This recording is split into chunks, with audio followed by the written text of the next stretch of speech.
I'm hype about a lot, if we're being real. I mean, DeAndre Swift, dog. Caleb Williams, dog. Can I get a Ben Johnson, dog? We've got C.J. Gardner-Johnson, dog. And Caleb Williams, dog. I'd like to add one more on top of that. Jake Moody, dog. Is this thing catching on? We have a sign out there that says, "Oh, Doomsday is my dog." I like it. I like it. Plenty of dogs to choose from. That a boy, Pat the Designer from ESPN Chicago, Tina Wynn, Matt Spiegel from The Score, nice enough to join us on our special post-game edition of the News at 5. Luke Canellis with you.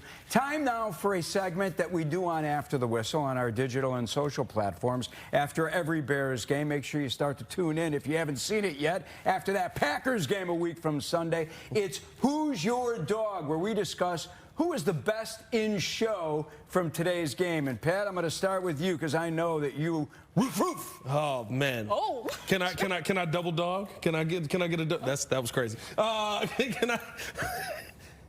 I got to go with the tackles.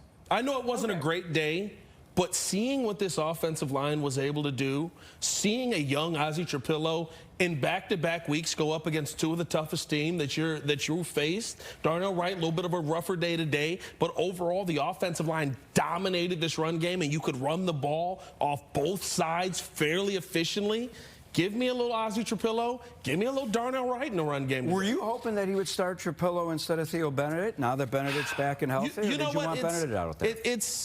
I understand if you put Theo back out there and you say it's your job to lose, but understand what we just saw from Ozzie. But you also have to take into account that game that we saw from Ozzie versus the Steelers versus one of the tougher defenses that we've played the entire season.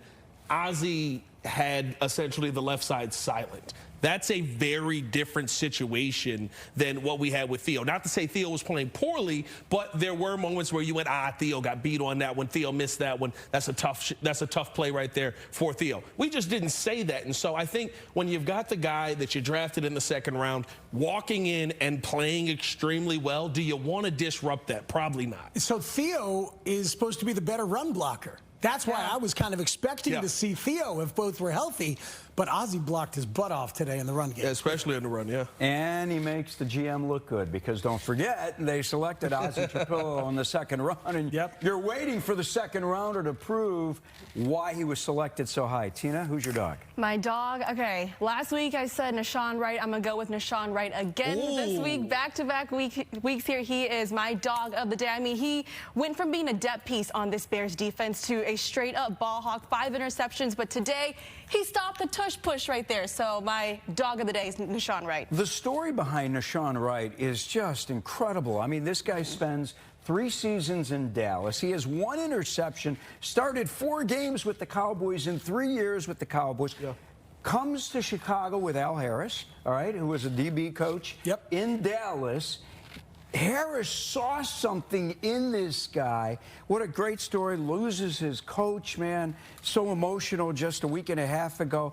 And now he's going to the Pro Bowl. Yeah. I mean, guy's got 5 interceptions and 3 fumbles recovered. I mean, he's going to the Pro Bowl. And now the Bears might trade Tyreek Stevenson in the offseason with 1 year left on his contract. Well, we got a lot of good stuff going on. I'm just saying. That could be a good thing. You still got to make sure you can bring back C.J. Gardner-Johnson, right? For sure. You got to keep that depth. We have seen now, you've got Terrell Smith out for the season. Without a doubt. But we have seen where depth is so important in that secondary. Without a doubt. It's just Tyreek hasn't shown you flexibility other than cover corner, and he hasn't quite shown you consistency. But that's a conversation for the offseason. How about a dog? DeAndre Swift, baby. I mean, that's my guy too. So you take it away. I'm sorry, but no, look, take it away. You said it in pre. I was saying it during the game. This is a DeAndre Swift revenge game. Yeah. Because he had the 1 year with the Eagles where he put up 1,000 yards, but then they were like, "We don't need you. We're good," and they win the Super Bowl without him.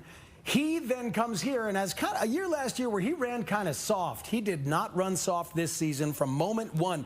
Whether it's Eric Bieniemy getting in his head, whether it's Kyle Monangai pushing him, whether it's the realization that this can be an offensive juggernaut running the ball, which is a crazy thing to say about the Bears.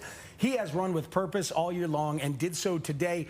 And he came in one time after a Monangai had 3 runs, and he was explosive with the speed, was Swift. At one time, he bounced one outside in a way that used to drive me crazy last year. And I'm like, you know what? Now when you bounce it outside, they're used to you running hard inside, and that worked to pick up a first down. I am just so impressed with DeAndre Swift. Bears' last win over Philadelphia came on November 7th of 2011 when Matt Forte ran for $133 and a guy named Jay Cutler threw 2 touchdowns at Lincoln Financial Field on Monday Night Football. Well, the Bears snapped Philly's 6-game win streak in this series